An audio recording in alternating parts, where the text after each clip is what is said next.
this morning. So colleagues, I'm going to go ahead and start the meeting. So good morning, colleagues. The November 2nd, 2020 council briefing meeting will come to order. The time is 9:30 a.m. Will the clerk please call the roll? Herbold, Juarez, Lewis, Morales. Here. Mosqueda.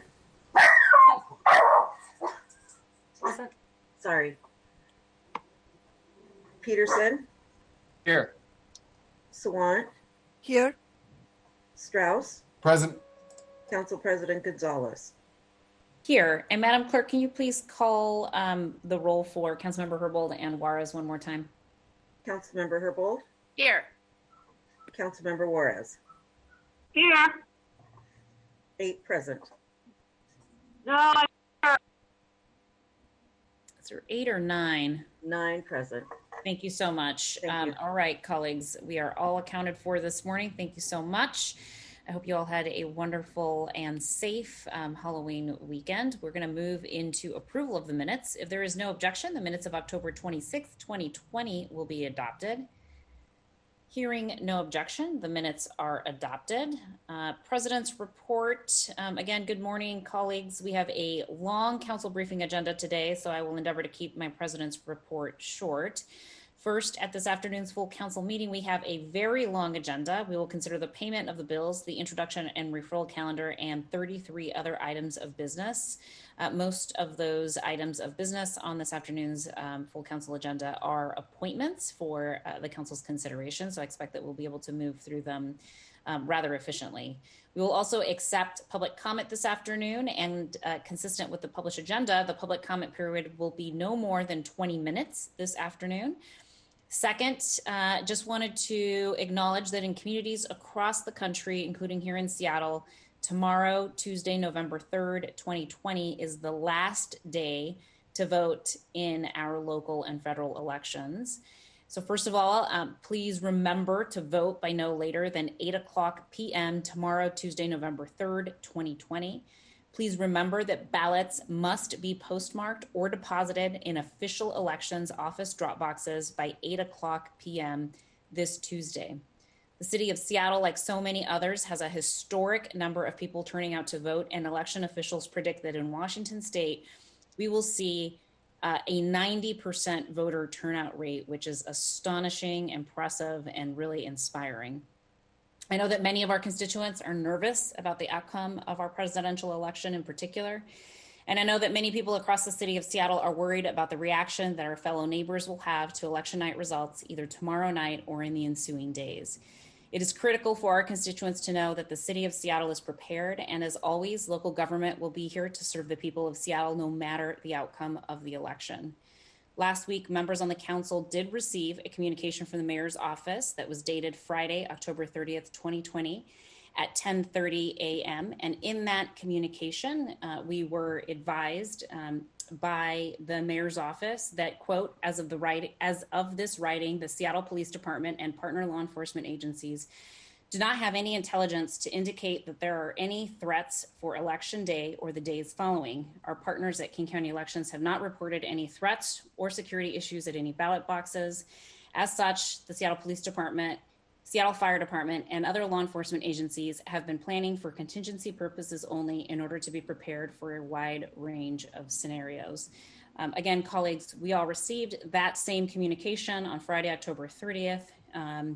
In the morning. I think it was 10:30 a.m. And so really do encourage you all to take a look at that communication if you've not had an opportunity to do so. I know we were all in the throes of Select Budget Committee on Friday and may have missed that particular email. Again, for our constituents, I think it's just really important that folks know that no matter what happens tomorrow, here at the City of Seattle, we remain ready and prepared to serve all of our constituents and to make sure that we are holding each other in community and hopefully in celebration of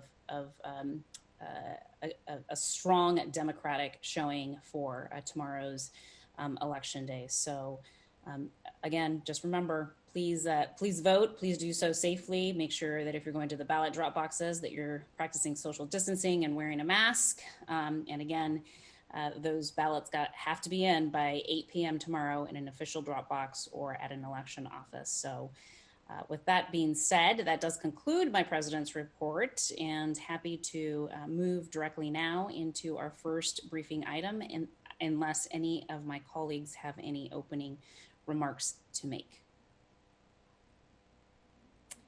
Hearing none, let's go ahead and dig into our first presentation for this morning. This is a presentation of the state legislative lobbying agenda.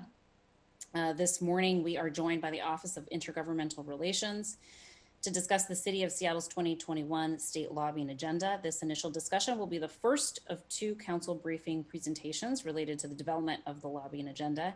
Today, our Office of Intergovernmental Relations will give us an overview of the process to develop the agenda, and then we'll begin discussing at a very high level the legislative priorities that the council would like to have advanced by our Office of Intergovernmental Relations state lobbying team, who is joining us this morning.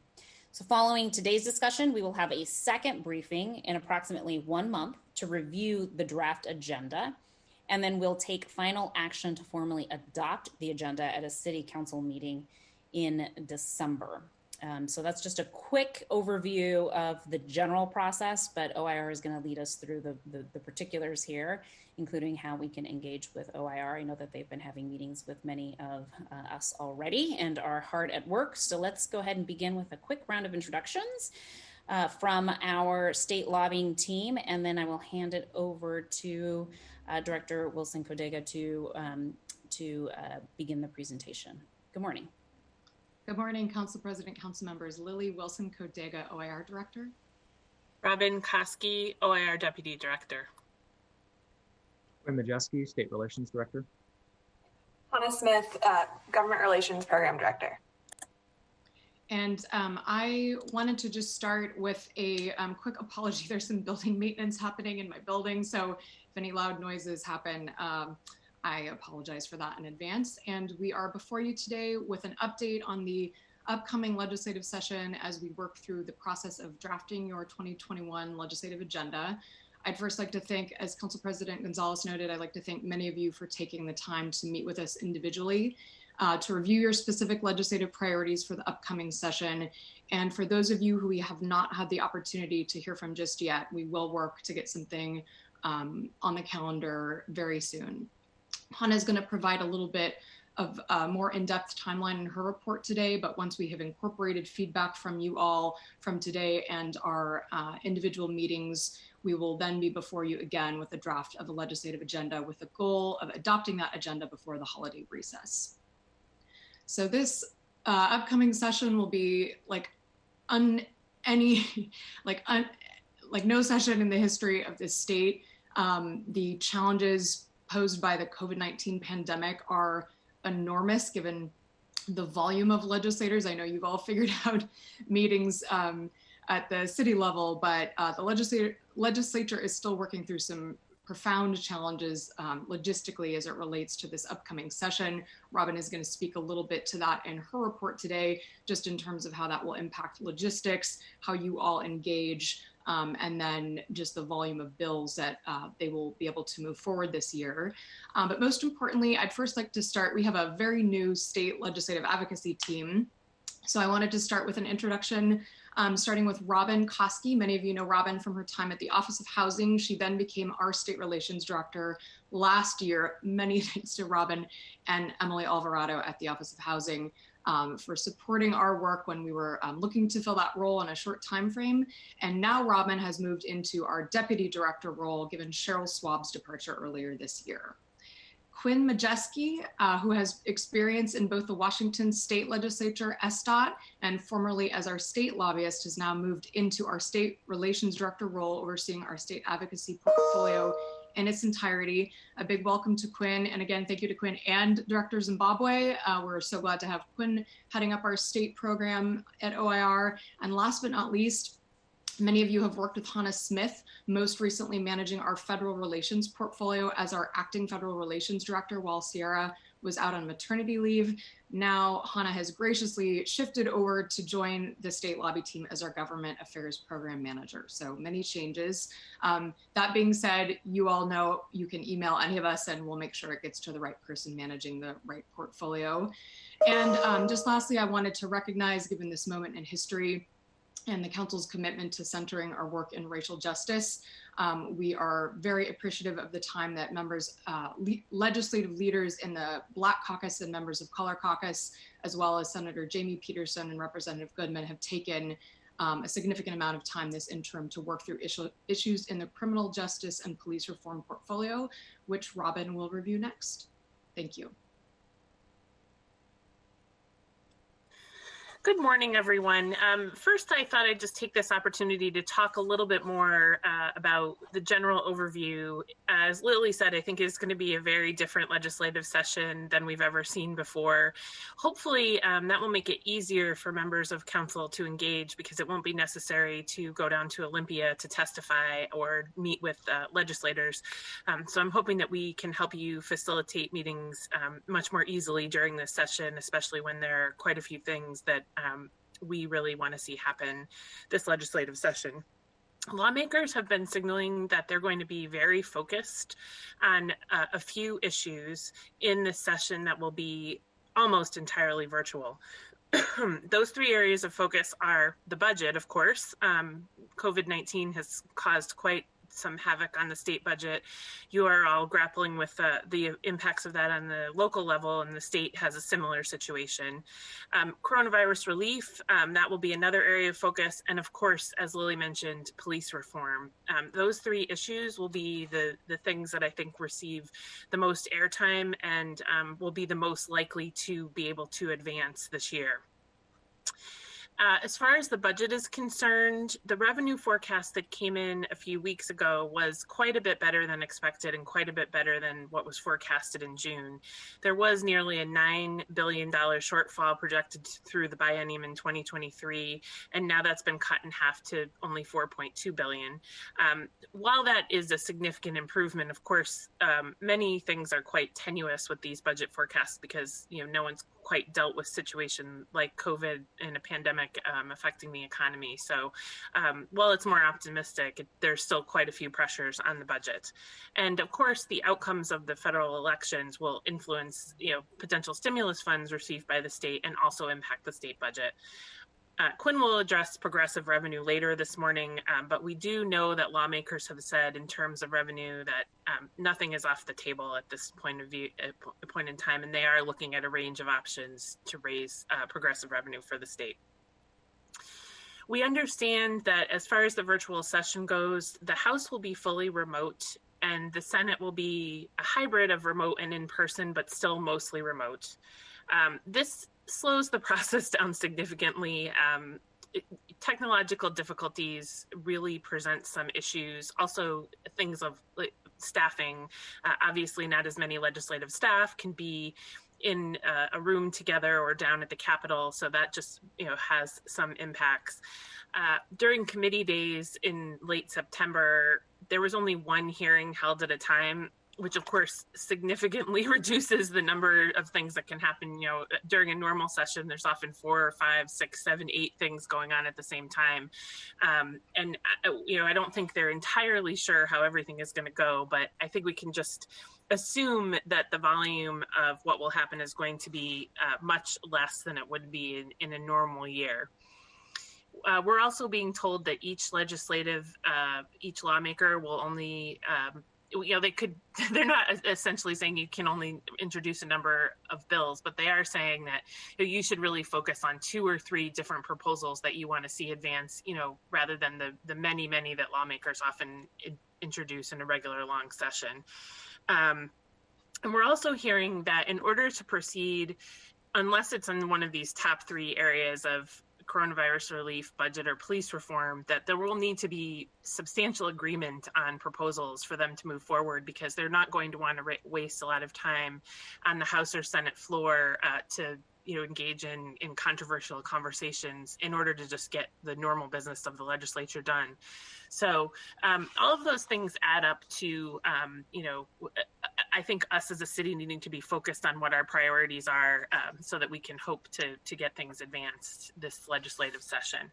So if anybody, I'll pause for a moment and just see if anybody has any questions about sort of the procedure and the lay of the land for this year. Colleagues, any questions? It looks like there aren't any, Robin, so you can go ahead and proceed. Thank you, Council President. I'm going to move now into discussing police reform right now. And just want everyone to know that, of course, the process of the setting of the legislative agenda, we ask all of the departments and agencies to submit their legislative priorities to us. That process has happened, and we have incorporated all of their feedback into our legislative agenda. So that means that we have the Community Police Commission, the Office of the Inspector General, and the Office of Police Accountability legislative agenda items incorporated into our police reform proposals. We have heard that at the state level, there are over 60 bills on police reform that have been introduced. We also understand that there's an effort to kind of collect things into omnibus bills to move things forward more easily and just have less proposals on the floor.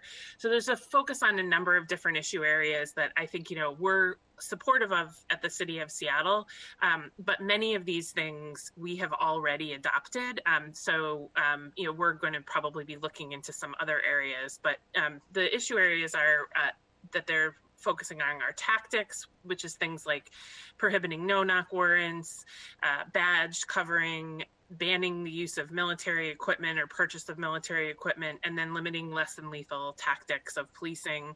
Training is another area of focus, and this includes things like de-escalation, implicit bias, and even some technology so that officers might be able to access training from their cell phones on a daily basis. Investigations and prosecutions, of course, is emerging as something with independent investigations, establishing an independent investigation agency, potentially creating a special prosecutor's office, and performing post-investigation audits. The police funding aspect of things at the state level is a little different than it is at the local level. They're looking at adding funding for programs that provide alternatives to policing. Of course, that's difficult in a budget year when we're just trying to keep existing services that the state offers. But there are exploration of things like LEAD and the sequential intercept model, as well as expanding funding for behavioral health and looking at 911 dispatch reform. There's a lot of work on accountability and transparency, decertification, which includes and also obligation to intervene, obligation to report, disciplinary action for lying on the stand or in a police report, and also mandating community accountability and public funding for a public-facing database on police reform.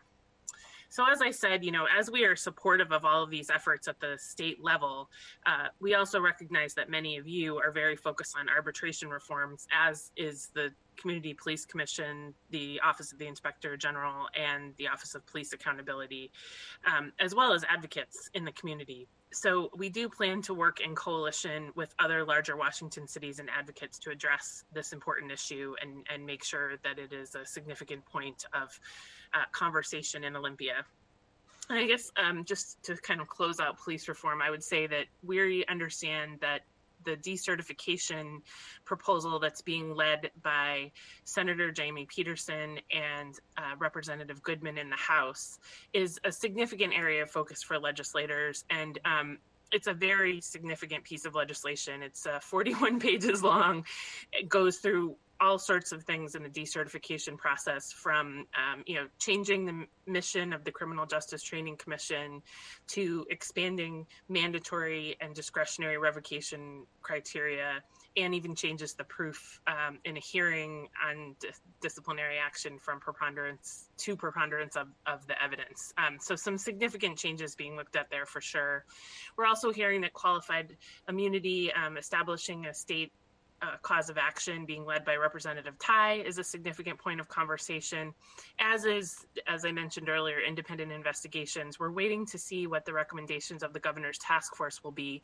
We're nearing to a close of those conversations. There are actually 2 meetings this week, on Monday and then another on Thursday. So we do expect to see some proposals there. And I'm also going to shift to housing, but I'll pause here to see if anyone has any questions on police reform, since this is such a significant issue for us this year. Thank you, Robin, for that high-level view of what you're hearing coming out of our state legislature. Really appreciate it. Colleagues, any comments or questions for Robin as it relates to the police reform aspects of her report? Councilmember Herbold, please. Thank you, and thank you, Robin.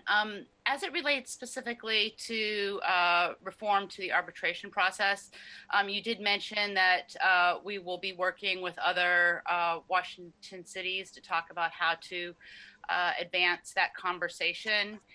Do you see that as being on a different timeline or a different track from the state legislative agenda? I recall that I had heard that it was unlikely that items that had an intersection with labor negotiations were likely to be proposed during this legislative session. I think that I'm hearing from your colleagues and other colleagues in other larger Washington cities that there's definitely some movement to make sure that we discuss arbitration during this legislative session. As I said, I think, many of the reforms that are being discussed have already been adopted in Seattle. I mean, I think if you tick down that list, I don't know what the percentage would be, but I think it's quite high. And I am hearing from the advocacy community, as well as, council members and mayors around the state, that some changes to arbitration would be extremely helpful to making significant change in our policing. So I do think that efforts will be made to pursue that during this legislative session. Thank you. Colleagues, any other questions or comments on the police reform aspects of Robin's report? Okay, hearing none. Robin, I know that you are having communications with many of my colleagues as you all are working on putting together your state legislative lobbying agenda. I think many of the issues that you have highlighted in the area of police reform and accountability at the state level are critically important. And as you've mentioned, Seattle has already implemented many of those proposals at the local level. And so I do want to signal sort of a strong support and hope that those will become statewide standards, with the understanding that they're not perfect mechanisms, and that to the extent that there could be some modification even at the state level from the standards that we've adopted, that would, I think, be a wise exercise to do, to sort of have a lessons learned approach would be, I think, a wise one. And then secondly, as it relates to arbitration, I communicated this to you all in our meeting, that is a top priority for me as somebody who's been working in the area of police reform and accountability for well over 15 years, first as a civil rights attorney and then now as a council member. And so the issues related to arbitration and whether it's binding or not binding, and whether it's open or closed to the public, and how much value is placed on precedent versus de novo review of issues is absolutely critically important to the issues related to public trust and confidence in our civilian-led accountability system. And arbitration has systematically, I believe, undermined, in the context of police unions, has consistently undermined the public's confidence in accountability systems having the intended effect and outcome of actually holding officers accountable for behaving in a way that is out of policy, and that to me is tragic, problematic, and will continue to be continue to be one of the root causes of why the public has lost confidence in our accountability systems. And I think it's really, really important for us to be on the same page as it relates to what we want to see reformed in the arbitration process, as it relates to police unions, and why. And so I'm willing to continue to work with you all on making sure that we are as aligned as we can be as a city, certainly from the city council's perspective, on some of those important issues. And I know those of us who sit on the Labor Relations Policy Committee have a lot of thoughts and ideas in this space and are continuing to explore that in that confidential setting, but always happy to continue to have conversations with you all in order to make this a significant and top priority for the city. Thank you very much, Council President. I do think we will be calling on you, possibly more than usual, for your support to move this, particularly arbitration, but other issues of police reform forward in Olympia. So thank you very much. All right, Robin. Housing, you want to dig into housing? Housing. I think this will be fairly quick. Of course, I know that you all know you have a strong housing advocate here after many, many years at the Office of Housing. There are a number of proposals, and of course, I think that we will be called on to work to protect some funding in housing areas, just given the budget and what's happening. But there will be a push, and this included on our legislative agenda, to significantly increase the document recording fee that provides vital resources for homelessness. An investment of $250 million in the Housing Trust Fund. Rental assistance to prevent people who have been impacted by COVID-19 from losing their homes, and also, memorializing some of the eviction moratorium provisions to make sure that people don't lose their homes to eviction. Then, of course, the Office of Housing has embarked on an ambitious proposal to create 600 units of permanent supportive housing. So looking to the state to provide some operations and maintenance resources to support that permanent supportive housing, and then also offer expansion to possibly do more in the future. The good cause eviction proposal will also be on our legislative agenda to also, support the statewide inaction of that, which we already have locally, but also to close some loopholes that exist in our local legislation. Foreclosure prevention, and then of course the Housing Justice Act, which bans discrimination based on criminal records, just supporting that so that could be statewide. And then finally, just the overall budget protection, as I mentioned. Thank you very much, everyone. And if there are no questions on housing, then we will go to our State Relations Director, Quinn Majewski.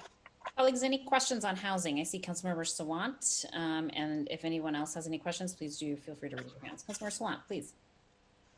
Thank you. First of all, I wanted to say my office strongly supports the just cause eviction protections at the state level. I think that is crucial.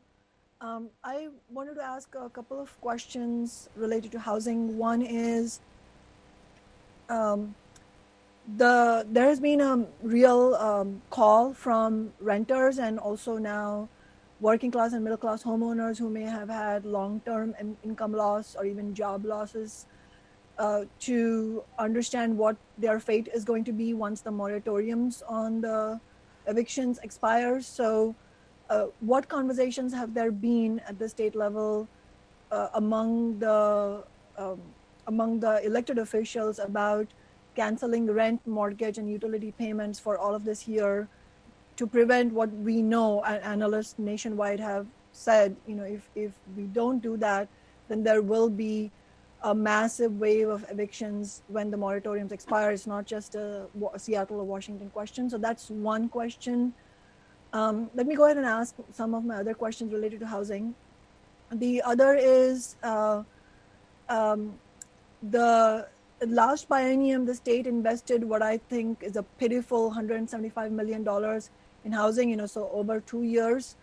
And so what is the conversation there about any potential increases in funding for affordable housing. And I wanted to tie this to another thing that I'll go ahead and mention, which you haven't mentioned, unfortunately, which I think is the main issue that is looming over the horizon. And so I feel like a state legislature report should basically start with that, which is the $4.2 billion biennial shortfall in the state budget.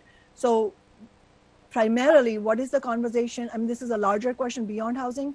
What is the conversation about preventing these cuts, this shortfall from landing on ordinary people in the form of budget cuts, which are to services and housing that is already chronically underfunded? And then specifically on housing, what is the proposal to make this all add up when we're facing such a massive shortfall in the budget, to prevent cuts to existing funds on housing, and then how is that going to be tied to what is actually needed, which is increases in the funds for housing?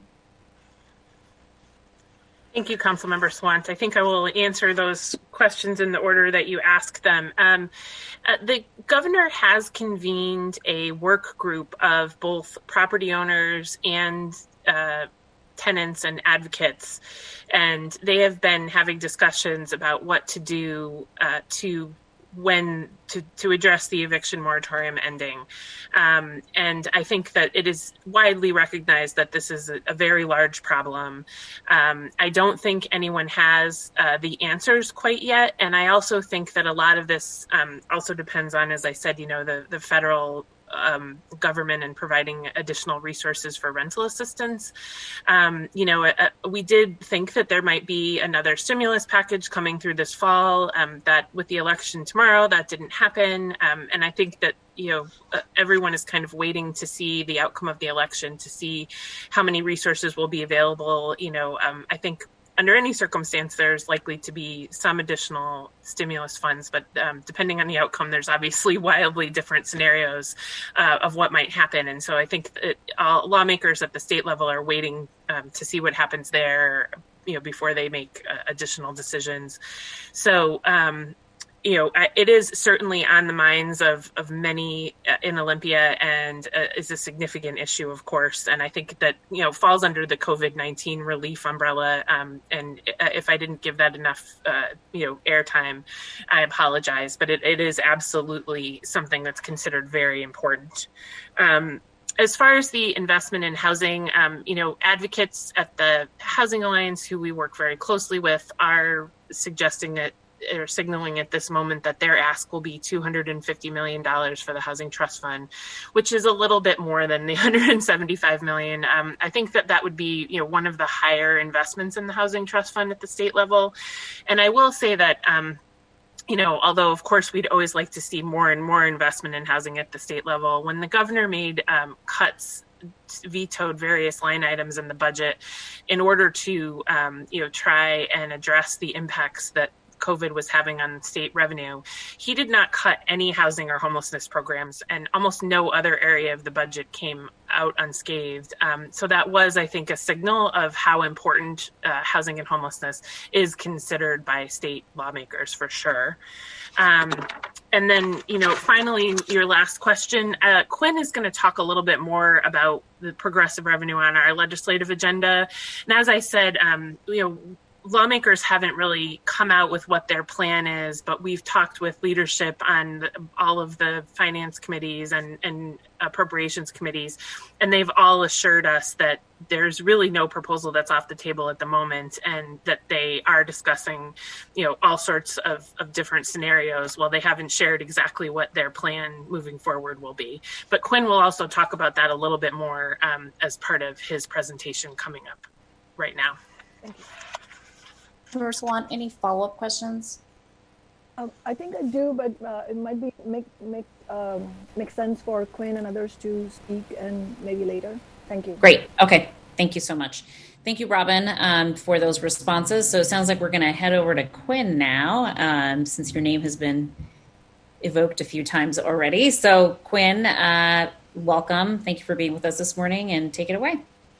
Thank you so much for having us, Council members and Council President Gonzalez. So I'm going to cover most of the remaining topics on the legislative agenda, just to give sort of a preview of what we're looking at. By way of background, the legislative agenda is our guiding document down in Olympia. It provides the framework for us as both as the values that we represent as a city, but also the issues that we are allowed to lobby on. As such, it is a broad document that includes a wide range of issues. I'm going to try to touch on the highlights of those broad issues and a couple specifics, but from the outset, I'll just note that as we have been building this year's legislative agenda, we have used last year's as sort of a base. So if there is an issue that you are passionate about and you feel is important, if it was in last year's legislative agenda, it is almost certainly in this year's. The only reason that it wouldn't be is if it's no longer relevant. For example, we removed automated enforcement after the bill passed last year. With that, I will go ahead and jump in, and I'll try to just hit all of these highlights as quickly as possible, and then we can take what I'm sure will be a variety of questions.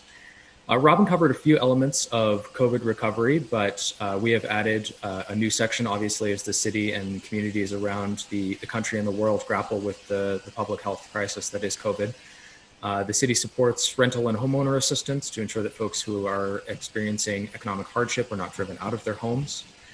Similarly, the city supports utility assistance to ensure that heat and water access don't drive folks into poverty. The city supports assistance for undocumented immigrants. Most federal programs don't cover undocumented immigrants, unfortunately, and while the state recently announced a relief fund, more can be done and should be done. And finally, in this category, the city supports ensuring that business interruption insurance covers COVID, possibly the most significant business interruption that any business has ever experienced. And apparently there are some insurance plans that do not. So working with the insurance commissioner to ensure that those are covered. Moving on to progressive revenue, the city supports progressive state solutions that preserve critical programs while reforming our upside down tax structure. Obviously, this has been an issue that the city has been supportive of for many years. I think it is more acutely felt now than ever with COVID, both the need for more progressive taxation and to reduce our reliance on regressive taxes, but also to ensure that funding for critical programs that serve our most needy populations and individuals that need the most support are preserved and expanded at the state level. The city also supports maintaining and expanding local options for more progressive taxation, as well as continued support for lifting the 1% cap on growth in property tax receipts that artificially curtails the city's budget, allowing us to more adequately respond to the variety of issues that we have at the local level.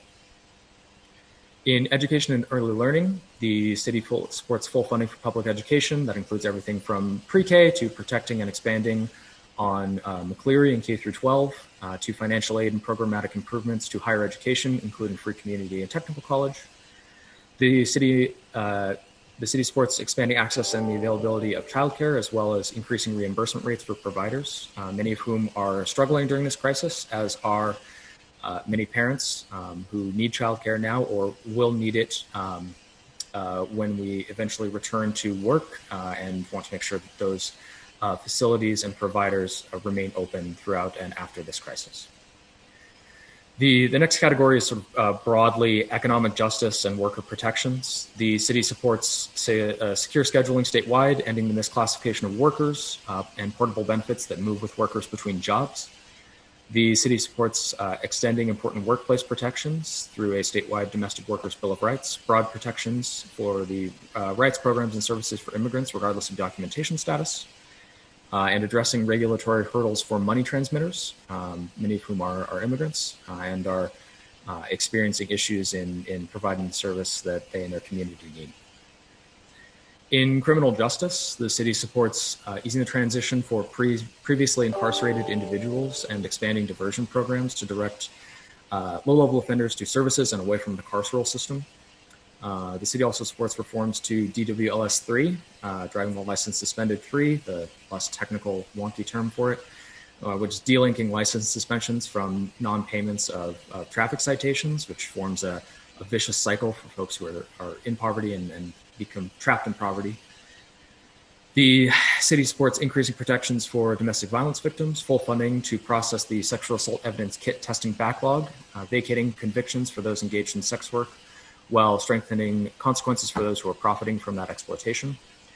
And the city supports reforms to the cannabis market system, including easing the barriers of entry for marijuana delivery, increasing the licenses available to Black-owned businesses and increasing the ownership of those businesses, and redistributing cannabis revenues to address the historical inequities caused by over-policing of marijuana offenses in BIPOC community.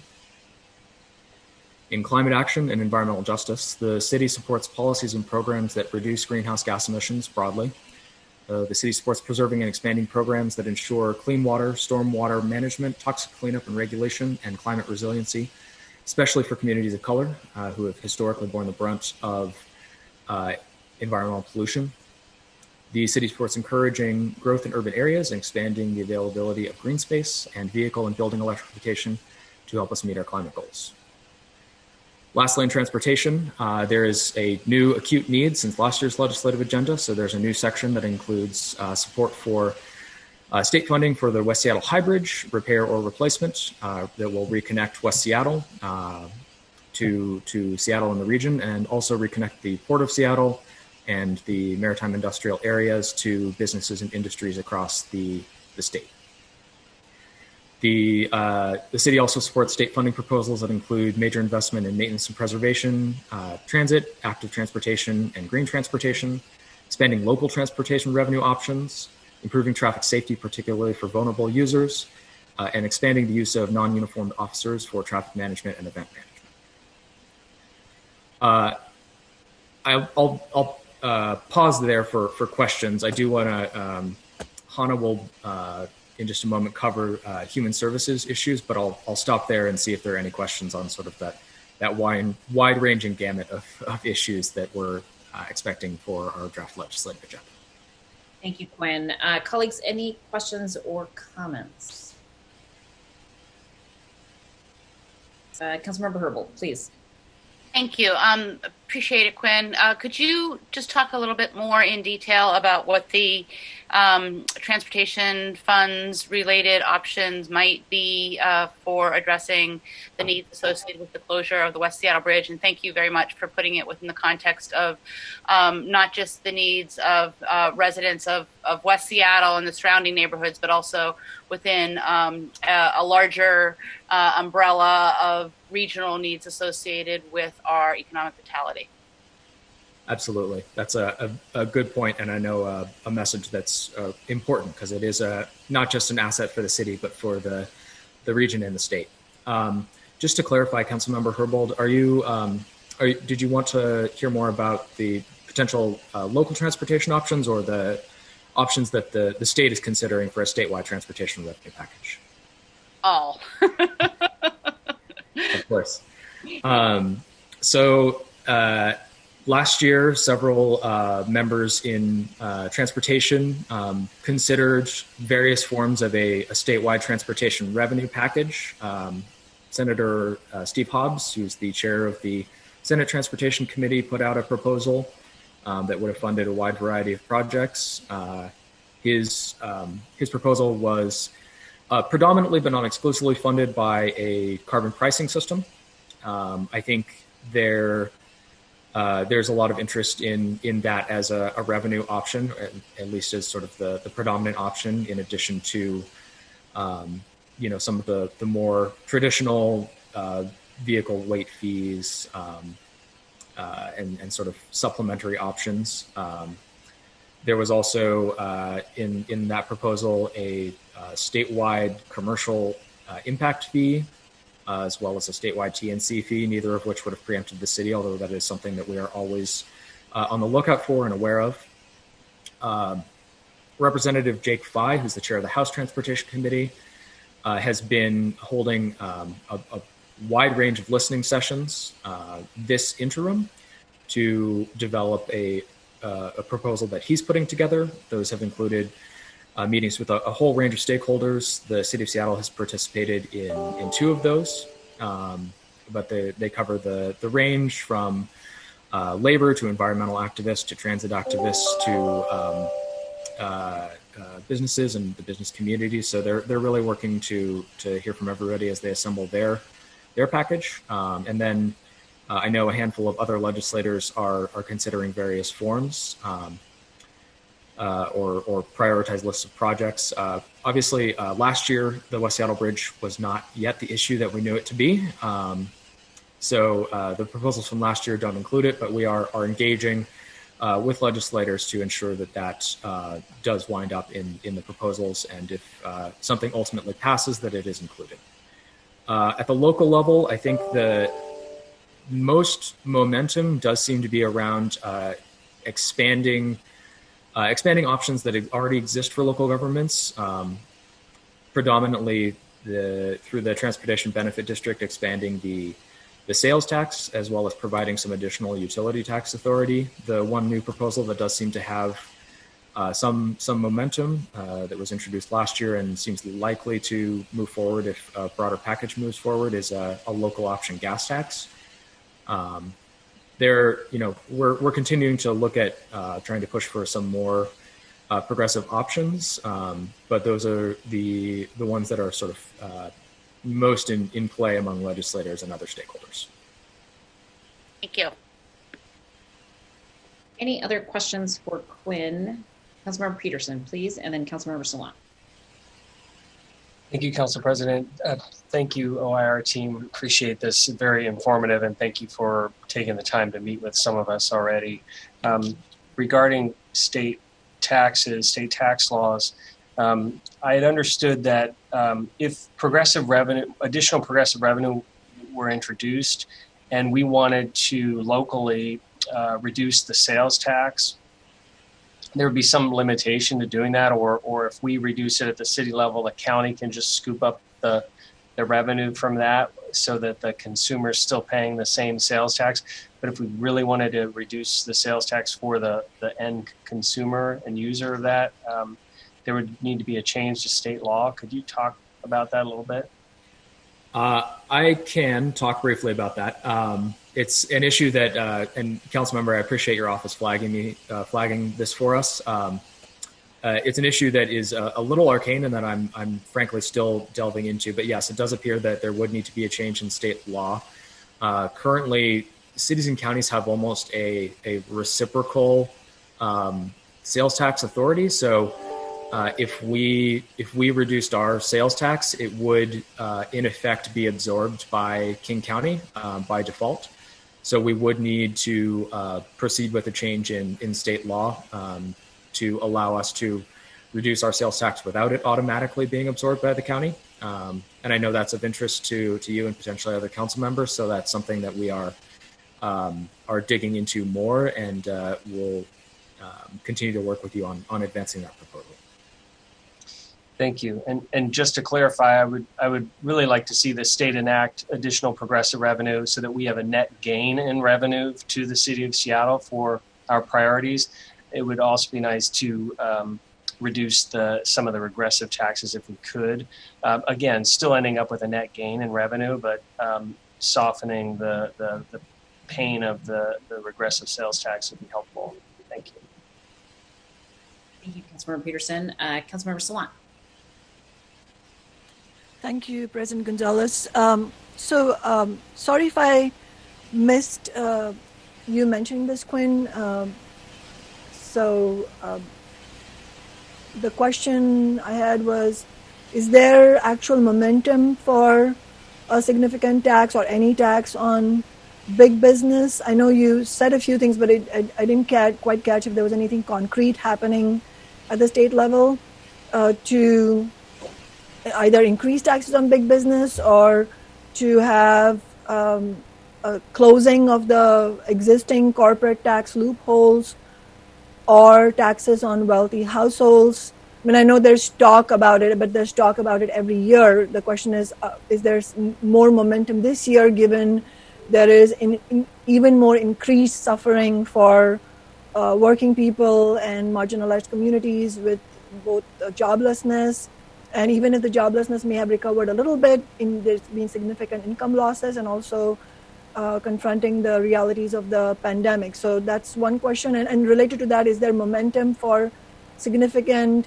capital gains tax or any other kind of progressive taxes? And then related to that is, what are we hearing more recently on any potential preemption of municipal big business taxes? Because we know earlier this year when we were pushing for the tax here, big business tax here, I know there was conversation there because our movement actually went there and confronted legislators face to face saying, you can't do this, this is just not conscionable.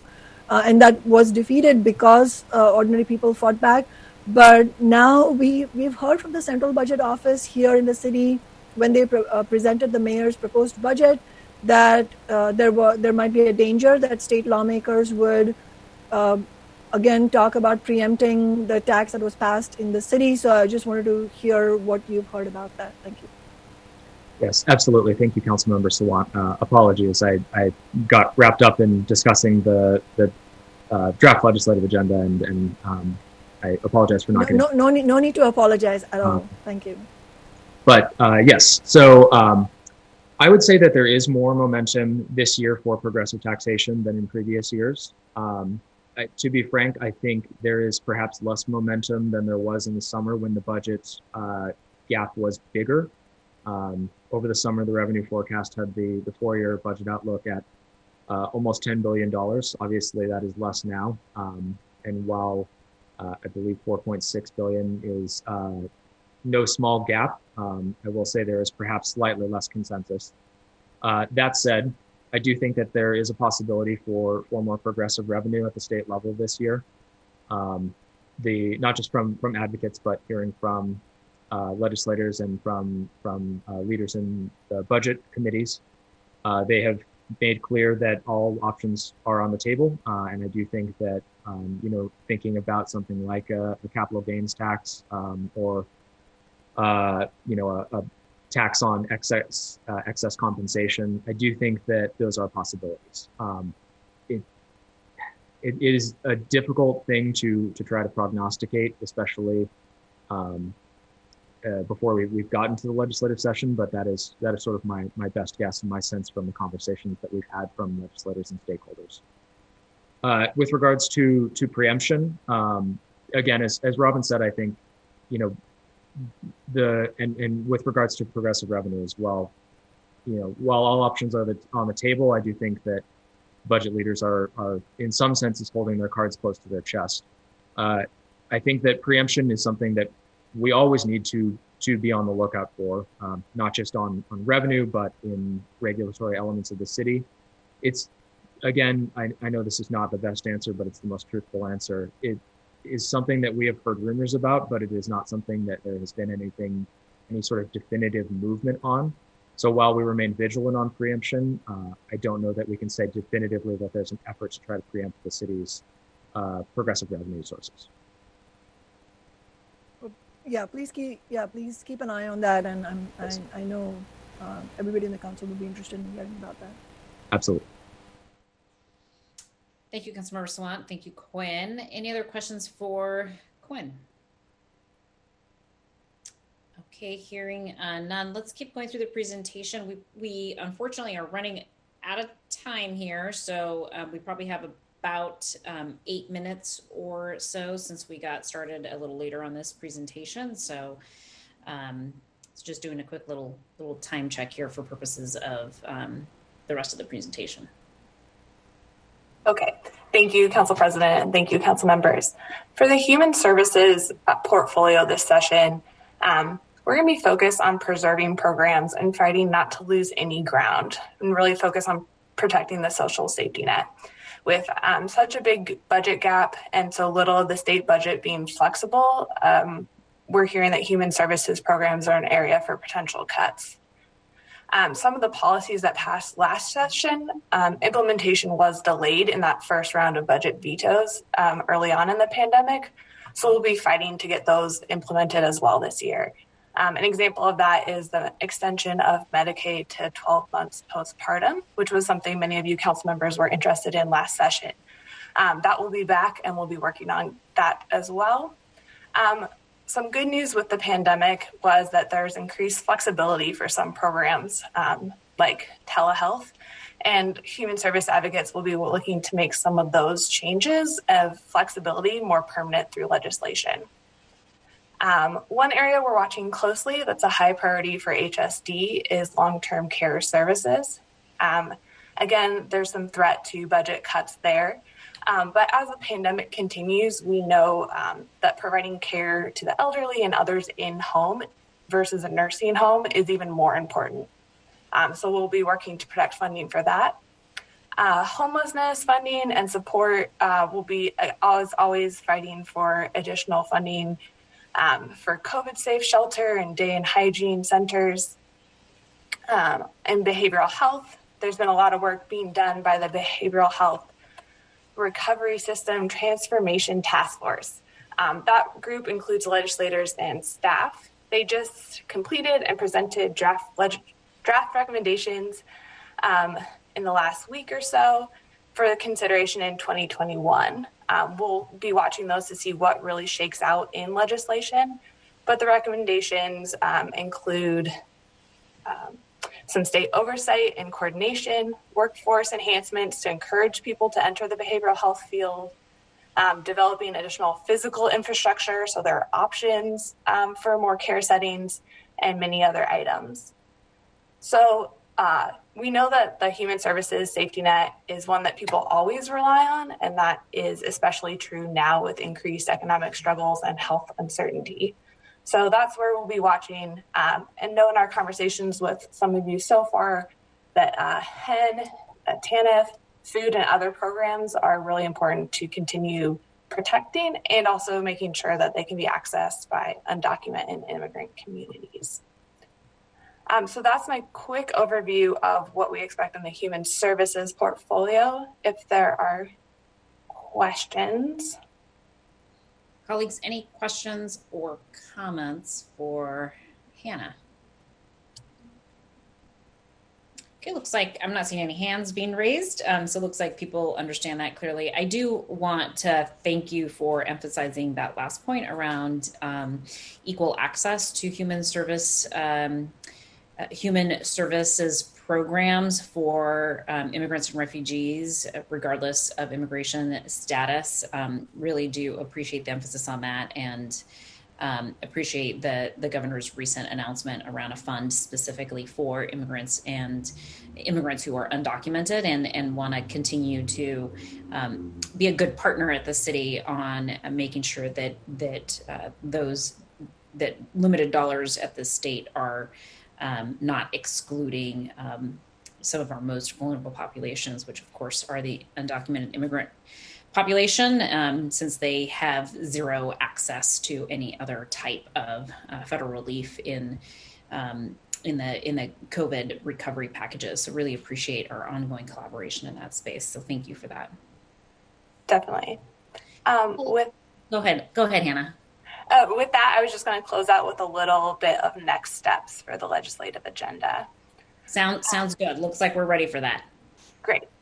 So as the council president mentioned, we will be back in front of you on November 30th. Between now and then, we'll continue to get input from all of you, those of you who we haven't met yet, and also have a draft out to you shortly so you can look at the actual language and give us some feedback. And then we will be here on November 30th for passage in early December, and then session starts January 11th, which is already feeling very soon for us. And then heading into session, while there's still a lot of unknowns, we really hope that without trips to Olympia, we can pull you into some advocacy easier than normal. So we will definitely be asking for your help and support on many of your priority areas. Thank you, Hannah. Lily, anything else you want to add before I close this out? No, I think that concludes our report today. Thank you so much for having us, and look forward to briefing you again. And we'll make sure to get a draft agenda out as soon as we have an opportunity to meet with you all individually. I know we still have a few meetings to schedule, so look forward to speaking with the rest of you, incorporating all your feedback, and then sending you a document review. Great, thank you. Well, colleagues, I hope you will join me in thanking the state lobbying team under the leadership of Director Wilson Kodega. I really do appreciate all your effort in bringing us this presentation this morning and in doing the research work in order to create a broad set of priorities for the city as we head into this very unique, historic, unlike any other legislative session, and really do recognize that it's going to be even more extraordinary work and require even more extraordinary effort than usual, and really appreciate the opportunity to continue to connect with you all to make sure that the City Council's priorities are baked into the state lobbying agenda. And I know that many of us stand at the ready to make those calls and have those meetings with our state legislators to be helpful and accessible as we continue to make the case for why certain statewide legislative fixes are important, not just to Seattle, but the entire state of Washington. So really appreciate your all's ongoing work. Colleagues, this work will be happening during our budget session. We will take final action on the draft legislative lobbying agenda in December, but much of the background development work will be occurring during our budget session. So I just want you to be aware of the fact that that work is going to be happening, and that it would be really helpful to the state lobbying team for you all to keep an eye out for those communications, and to create a little bit of time in your schedule and in the schedule of your staff members to review the lobbying agenda and to provide our state lobbying team with some feedback in order to make sure that the lobbying agenda does reflect our priorities, and that is what will be presented in front of us in December. That doesn't mean that there won't be an opportunity to make changes or proposed modifications to the state lobbying agenda when we consider it in December, but we do like to have as close to a final form by the time that we get to that juncture of considering the final lobbying agenda. So please do keep an eye out for communication from the good folks who are with us this morning to make sure that we are being responsive to their requests. And I know that's hard because we were in the middle of budget, but do appreciate you all taking an extra step to monitoring your inboxes accordingly. So thank you all to our state lobbying team. Thank you for being with us, and we look forward to hosting you back here in December. Until then. Thanks. Thank you, Council President. Of course. Thank you all. Okay, folks, we're going to move into our next section of the agenda, which is a discussion on the preview of today's City Council actions, Council and Regional Committees. I'll call on Council members as established by the rotated roll call this morning, which is Council Member Herbold, Juarez, Lewis, Morales, Mosqueda, Peterson, Sawant, Strauss, and then I will conclude this portion of the agenda before we head into our executive sessions. As a reminder, on today's agenda, we do have 2 executive sessions scheduled. So I do expect that we will go until about close to noon today. So keep that in mind as we're all giving our reports. So let's go ahead and dig into the preview of today's City Council actions, Council and Regional Committees. We'll start with Councilmember Herbold, and then we will hear from Councilmember Juarez. Thank you so much. Just following up on some of the remarks that Council President Gonzalez made in the opening related to planning activities by SPD and other city agencies regarding the election.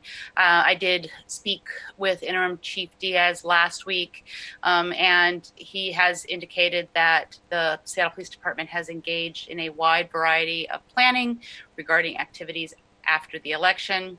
As the most recent update from council members received said, the Office of Emergency Management has been coordinating with agencies across Washington State to ensure that Election Day and potentially the days and weeks following proceeds as smoothly as possible. The Office of Emergency Management and city departments will be on standby should the need arise and are prepared for real-time coordination of any response with internal and external partners throughout the week of the election and beyond if needed.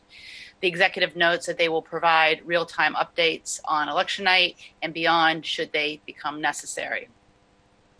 My weekly update on the Seattle Fire Department's innovative COVID-19 testing shows that the administration of testing at their 4 sites is now nearly 310,000 tests delivered between June 5th and October 31st. New case reports for the last week are as high as they have been since the start of the pandemic, and countywide there have been 1,150 new reported cases in the last 4 days. Please continue to practice public health recommendations regarding social distancing and mask wearing. Just as far as adding a little bit more about activities coming up this week, on Wednesday I have a regional policy committee meeting, and last week attended the West Seattle Bridge Community Task Force meeting. At that meeting, members provided their recommendations to the mayor. The mayor was with us at the meeting, and we had this conversation with the mayor after review of the final cost-benefit analysis about whether to repair or replace the West Seattle Bridge. Ball is now in the mayor's court, and I believe SDOT is scheduled for the council briefing meeting coming up next Monday. So we'll have an opportunity to hear from SDOT, and I believe we're also going to be hearing from the council's independent consultant on this project. And I think that's all I have. No items on the full council agenda and no committee meeting coming up. Thank you. Thank you, Councilmember Herbold. Any comments or questions for Councilmember Herbold? Okay, hearing none, we're going to go ahead and hear now from Councilmember Juarez, and then after Councilmember Juarez will be Councilmember Lewis. Good morning.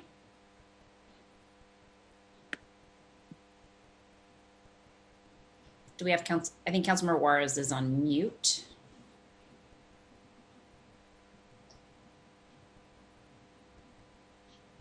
Man, am I finally unmuted? Yeah, we can hear you now. Thank you. I was talking away. Thank you so much. Good morning, everybody. There are no items of the Public Assets and Native Communities Committee on this afternoon's council agenda. I want to give you an update, though, on the Office of the Waterfront, Pier 58. Office of the Waterfront reports a successful operation to remove the center connection of the pier to isolate the south half and the north half. This work was completed on October 28th. And the next week, Office of the Waterfront anticipates that the timber deck and the piles adjacent to Pier 57 will be removed, and that additional concrete elements adjacent to the seawall will be removed. The contractor will also begin offloading and processing a full barge of removed materials at its base in Tacoma. Week ahead, besides tomorrow, November 4th, I have a Sound Transit Rider Experience Operations Committee meeting. As you know, I'm a member of the Sound Transit Board. Last week, I participated in an event hosted by Town Hall Seattle and Seattle University and moderated by Joni Balter and Dr. Larry Hubble, professor of Seattle University's Institute of Public Policy, with former council president Bruce Harrell. This marks the 7th year of the series and focuses on current issues faced by local governments such as Seattle. And the event was interestingly titled, "Is Seattle Becoming Ungovernable?" Other than that, I have nothing else. Thank you. Thank you, Councilmember Juarez, for that report. Any comments or questions? Hearing none, we'll go ahead and hear now from Councilmember Lewis, and then we will hear from Councilmember Morales. Good morning. Thank you, Madam President. I similarly do not have a whole lot to report this morning. There are no items sponsored by me or from the Homelessness Strategies and Investments Committee on the full council agenda this afternoon. I will just be flagging for constituents that I will have a town hall meeting this Friday via Zoom, YouTube, all the virtual platforms. And that is on Friday, November 6th at 3:30. That town hall will be recorded for folks who can't make it and posted on my website per past town halls that my office has conducted. It'll be my second town hall during the budget process, and I look forward to hearing about the priorities that folks in the district have and getting some feedback here in the middle of our budget process. I did just want to give a shout out to an email all of us received from CoLead regarding a collaboration in the Chinatown ID district called Just Care, which I think is illustrative of the approach that this council, the providers, and the mayor's office have been moving toward over the last couple of weeks of having a provider-centered outreach strategy that centers problem solving rather than a presumption of removal without collaboratively working to address people's needs. That project in the Pioneer Square in the U District, Just Care, is a collaboration between REACH, CoLead, the county, the city, a variety of other providers, including Asian Counseling and Referral Services, Chief Seattle Club, and a lot of other great providers in our community doing this impactful work. The Just Care had a particularly good outreach session with a particularly problematic encampment that had been underneath I-5 and had been flagged by the West Precinct as an issue as far as being a hub of human trafficking and property crime, in addition to being a concern that had been flagged by businesses for a long time and having a colossal amount of people living in it. Instead of doing what might have been done in the past in terms of signaling the area for a sweep, Just Care was able to work and do individualized assessments for 68 individuals living in the encampment. People were able to be assisted with relocation assistance, hoteling, and a variety of other wraparound services through the myriad collaborating providers.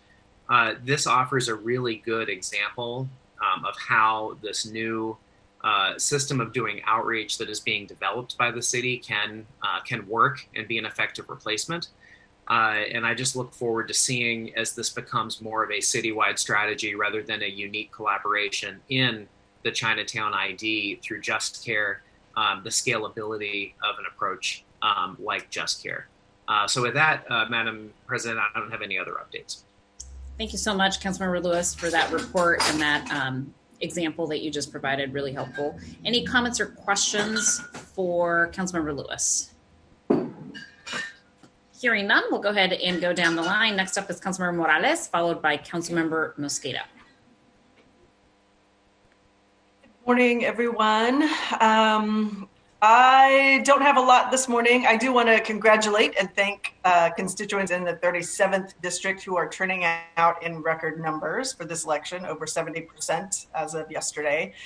And want to remind folks, again, to find your local ballot drop box or voting center. If you haven't already voted, it's too late to mail. So find a drop box or voting center to get it done. On Friday, I will be co-hosting, finally, our first Front Yard Forum. I'm looking forward to with constituents in the Rainier View area. As folks may recall, the idea here is to have small-scale, outdoor, physically distant meetings where constituents in District 2 can talk directly with us about issues that they're having. If anyone's interested in hosting or attending a Front Yard Forum, you can contact my aide, Devin Silvernail, or sign up via my newsletter. Last week, I did meet with constituents in New Holly to discuss an encampment at John C. Little Senior Park, and we'll be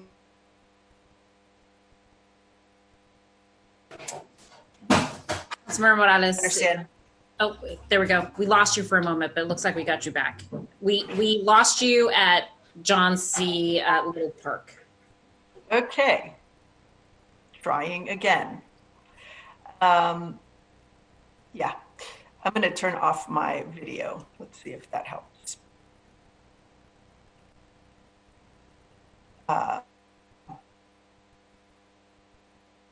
Okay. The encampment at the park to speak with folks who are living there and to begin to see how we can come up with a plan together to address some of the concerns coming from the surrounding neighborhood. We'll be going out with 2 outreach workers from REACH.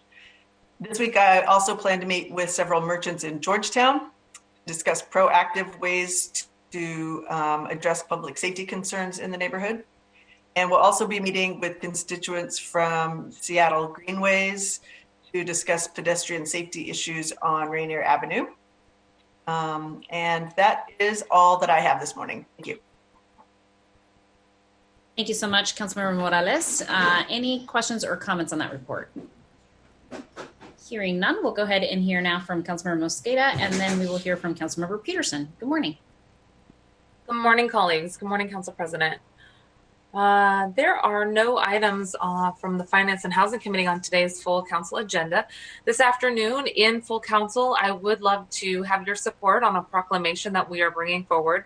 The proclamation retroactively recognizes Affordable Housing Week, which was October 12th through 16th. We celebrated and participated in a number of activities that week, but as we have done in the past years, every year that I've been here, we want to make sure that there's a proclamation to recognize the good work of housing organizations and advocates, make sure that we are recognizing the work that they are doing and what they are continuing to fight for deep policy changes to make a more inclusive, equitable, and affordable place to live in the city.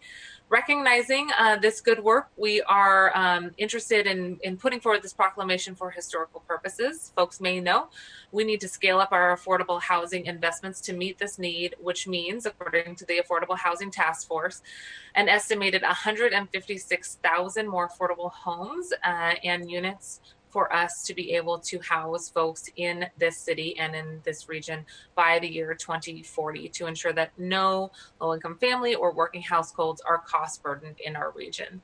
I also participated, as you may remember, in the kickoff event for that week with Richard Rothstein, the author of The Color of Law, very good book, and participated with Councilmember Bauducci, Colleen Echohawk, and Michael Brown.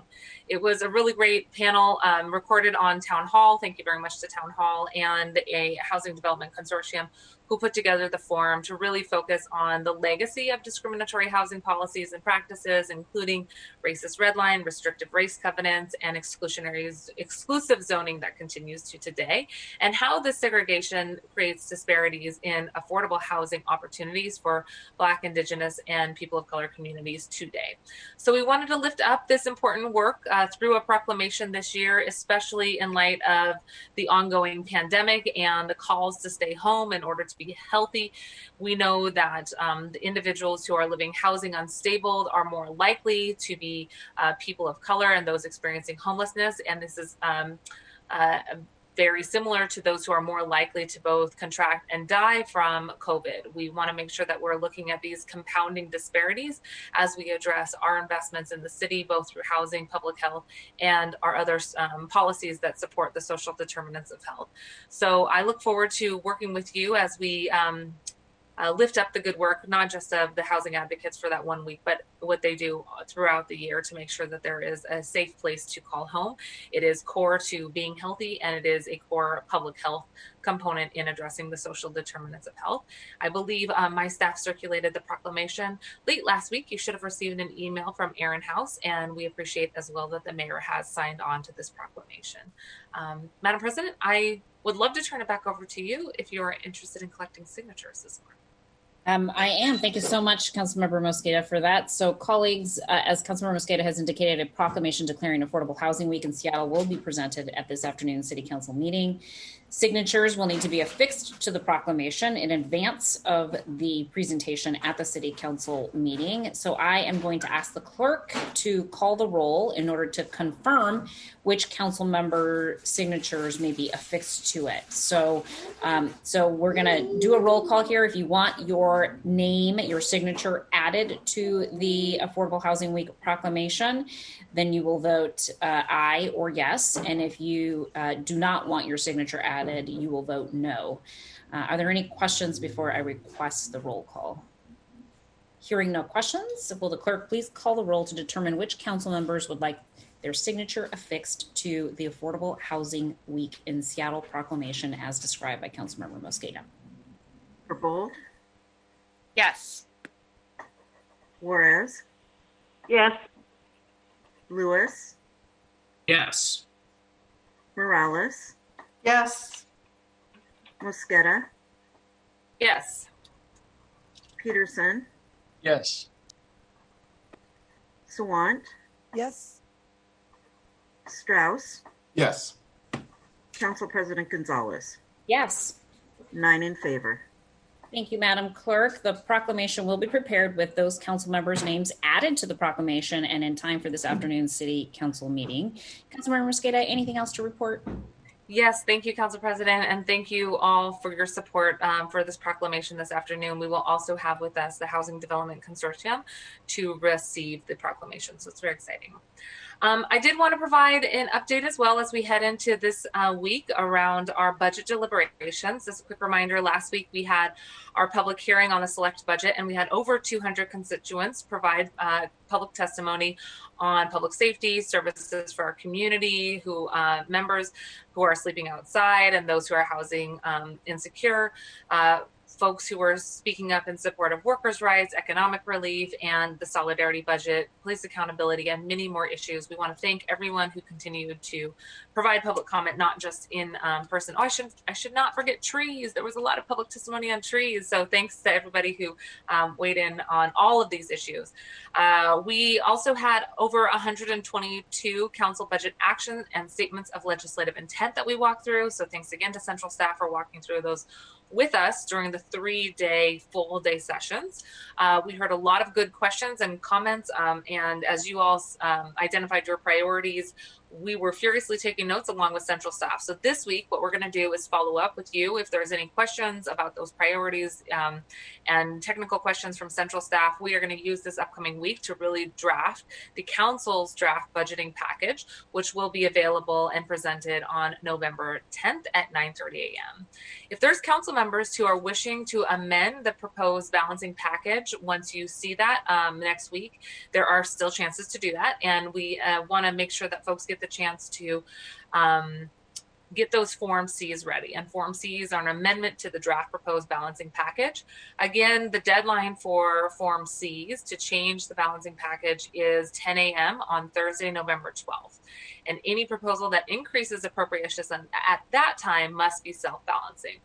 At this phase, either through a reduction in other appropriations or by new increased revenues, those are sort of the options that you'll have to take a look at as you see the proposed package as it comes to you.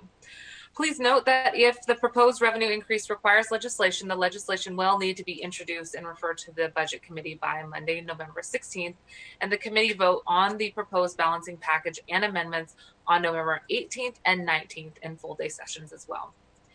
If there are any other council members who wish to move council budget actions or statements of legislative intent that are not published on the November 18th or 19th agendas, the agendas must be amended and affirmed by a vote of the council, either with a majority vote if the information has been circulated the night before, or by amending the agenda.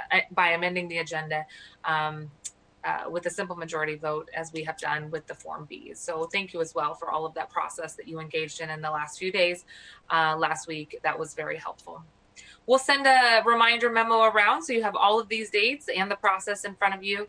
I hope you found that those weekly memos have been helpful for your teams as you're looking at internal deadlines, what's coming up with the budget, and any messages or public media that we're sending out to make sure that the public understands the process as well. Thanks to all of you for getting that information out. Madam President, I believe that is it from me today.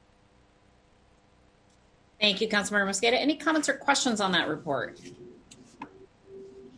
Hearing none, we'll go ahead and move down the line here. Next up is Councilmember Peterson, and then following Councilmember Peterson will be Councilmember Salant. Councilmember Peterson, good morning. Thank you, Council President. Good morning, colleagues. The Transportation and Utilities Committee has no items on today's full council agenda. Our Transportation and Utilities Committee will resume its meetings on Wednesday, December 2nd after the fall budget season. Thank you. Thank you so much, Councilmember Peterson. Any questions or comments on that report? Hearing none, we'll hear from Councilmember Salant, and then we will hear from Councilmember Strauss. Good morning, Councilmember Salant. Thank you and good morning, everybody. There are no items on today's City Council agenda from the Sustainability and Renters' Rights Committee, which has no regularly scheduled meetings until the budget deliberations conclude. My office will be preparing some Form Cs we will submit for the final budget votes in 2 weeks, obviously depending on what is included in the proposed balancing package. And I wanted to thank all the council members who have supported the budget amendments from my office and the People's Budget Movement. And likewise, I am happy to be supporting the progressive amendments from city council members. Unfortunately, the most important budget amendments, such as stopping all the mayor's budget cuts by increasing the Amazon tax, defunding the police by 50% to fund restorative justice and other services, and also affordable housing expansion, and taking the first steps towards community control over police by creating an elected community oversight board with full powers over the police were not discussed last week because other council members have been unwilling to co-sponsor them. But I intend to propose those amendments for final vote, so council members will still have the opportunity to support those community demands. And I would really urge the city council to support those amendments. Thank you.